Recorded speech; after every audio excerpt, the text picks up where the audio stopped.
This is Peak Channel Television News. أعوذ بالله من الشيطان الرجيم بسم الله الرحمن الرحيم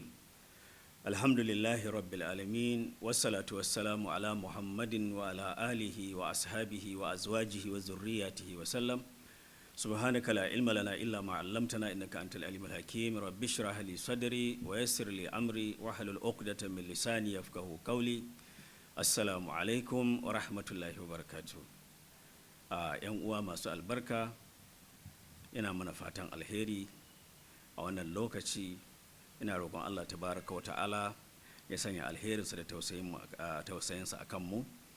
bayan haka nan ina son gabatar da bayani ɗan takaitacce akan abin da ya shafi zakatul fitr a ƙa'ida na addinin musulunci an ce zakatul fitr me ake nufi a zakatul fitr wani abu ne wanda ake fitarwa na nau'i na abinci wanda ake fitarwa bayan wucewar ramadan a karantarwa na addinin musulunci manzan Allah tsira da amincin Allah su tabbata a gare shi ya sunnanta ko ya wajabta ga dukkan mai hali bayan wucewar ramadan ranar sallah kafin a je masallaci a ba da wannan abu na abinci zuwa ga mabukata wannan shi ake kira zakkan fidda kai shi ta ce zakatul fitri a ka'ida na addini na musulunci sannan kuma ita wannan zakkan fidda kai manzan Allah tsira da amincin Allah su tabbata a gare shi shine ya sunnanta ta ko kuma ya wajabta ta akan dukkan mai hali akwai wasu malamai suna cewa farilla ne wasu malamai kuma suna cewa sunna ne amma dai abu mafi mahimmanci shine ka tsayu akan ka'ida wanda manzan Allah ya bayar da bayanin da manzan Allah ya yi ka ɗauko wannan abu ka ba da shi a ranar sallah kafin aje masallaci wannan shine ka'ida sannan menene hikiman da ya sanya addinin musulunci ya shar'anta wannan zakka na fidda kai hikiman da ke ciki shine manzon Allah tsira da aminci Allah su tabbata a gare shi ya faɗi a cikin wani hadisi sahihi yana cewa ita zakatul fitr sai yake cewa tuhuratul lisa'im yana zama ƙarin tsarkaka ƙarin tsarki ne ga mai azumi sannan wa tu'matul lil masakin kuma yana zama abinci ga miskinai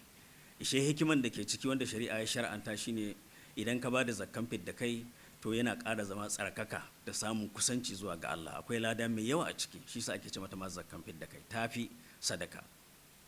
in ka ba da ita kafin aje sallah sannan kuma yana zama abinci ga mabukata wannan shine hikiman da ke ciki sannan menene ake bayarwa ana ba da dukkan nau'i na abinci wanda mutanen wannan yanki suke ci wake shinkafa ne masara ne dawa ne abinda mutane suke ci na wannan yanki shine za a bayar gwargwadon yadda Allah tabaraka wata'ala ya hore ma mutum kuma gwargwadonsa shine ana ba da sa'i ɗaya shine muddin nabi hudu wannan muddin nabi hudu an auna shi a kilo yana kaiwa kusan kilo 3 bai haɗa kilo 3 ba amma ya kusa kilo 3 in an auna shi da kilo in kuma an yi amfani da muddin nabi to za a ba da muddin nabi guda 4 shine sa'i ɗaya kenan muddin nabi 4 shine sa'i ɗaya in an auna da kilo shine kusan kilo 3 kaɗan ya rage ya cika ya kai kilo 3 wannan shine abin da ake bayarwa na daga mafi yawancin abincin da mutanen wannan yanki suke amfani da shi wannan shine sannan akan wa take zakatul fitri tana kan mai iko ne wanda yake da hali idan ba ka da hali to ta faɗi kanka amma in har kana da abin da zaka ci a ranar sallah kuma kana da abin da zai rage maka har zai rage maka na wannan rana to ya zama wajibi ka bada ita don a wannan rana na sallah ana bukatan dukkan gidajen musulmi su zama cikin farin ciki da murna ba daidai bane a wannan rana a ce gidajen musulmi ana cikin farin ciki da jin daɗi amma ga wani musulmi na cikin kuncin rayuwa na abin da zai ci da iyalan shi bai da shi so aka sai addinin musulunci ya sanya masu mawadata su taimaka su bayar da shi ga wanda ba su da hali don wannan rana murna da farin ciki ya mamaye dukkan gidajen al'ummar musulmi wannan shi ne abin da ake bayarwa da kuma gwargwadon abin da ake bayarwa din sannan yaushe ne ake bada zakkan fidda kai zakkan fidda kai tana zama wajibi ne daga daren sallah ko kuma asuba na ranar sallah amma a ka'ida na addini na musulunci ya halasta za a iya ba da ita tun ana sauran kwana ɗaya ko sauran kwana 2 ya zo cikin wani hadisi wanda Allama Al-Hafiz Abdurrazak As-San'ani ya fitar da shi cewa an karbo daga wani sahabi yake cewa manzon Allah tsira da aminci Allah su tabbata a gare shi ya mana hudu ba lokacin ana sallah saura kwana ɗaya ko kwana biyu, manzon Allah ya umarce mu da cewa mu fitar da zakkan fidda kai. Ishe wannan ya nuna cewa za a iya fitar da zakkan fidda kai tun daga ana saura kwana biyu sallah ko kwana ɗaya sallah. Amma ranar sallah in gari ya waye to wannan wajibi ne a fitar, amma in an fitar ana sauran kwana ɗaya ko kwana biyu ta yi kuma mustahabi ne. Amma in har ka bari har aka je masallaci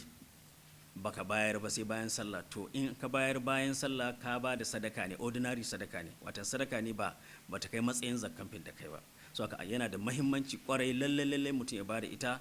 kafin ainihin aje masallaci. Sannan kuma wa ake ba? Ana ba dukkan mabukaci ne, miskinai, don manzan Allah tsira da aminci Allah sabbata a gare shi ya ce du'umatul lil masakin, abinci ne ga miskinai. Wasu malamai suna cewa duk waɗannan wanda Allah ya ce a basu zakka za a iya bayarwa, ayin da Allah yake magana innamas sadaqatu lil fuqara wal masakin har zuwa ƙarshe, wata nau'i 8. Amma zance mafi inganci wanda ya dace da karantarwar manzon Allah sallallahu alaihi wasallam shine ana ba miskinai ne a wannan rana. Dukkan miskini wanda ke mabukaci ko fakiri to shi ake ba. So sannan sai tambaya na gaba, shin za a iya ba da kuɗi? Mafi yawancin malamai na sunna sun tafi akan cewa abinci ake bayarwa, domin a zamanin manzon Allah ɗin ma akwai kuɗi, akwai kuɗaɗe, akwai dinare, akwai dirhami, amma sai aka ce a bada abinci. Amma an samu wasu malamai 'yan kalilan da suka tafi akan cewa za ka iya bada kuɗi a madadin abinci. Misali, wannan an kawo mashi shinkafa, an kawo mai shinkafa, amma bai da kuɗin da zai sai kayan cefane ya sai nama da sauransu, aka yi ta tara mai shinkafa ya zai da shi. Su suka ce to kaga in ka kasancewa yana da shinkafa mawadaciya, to a maimakon ka kai ma ka kai mai shinkafa sai ka ɗin lissafin kuɗin yadda ya kama sai ka bashi a gwargwadon lissafi. Wasu malamai suka tafi akan haka, wasu kuma suka ce a'a,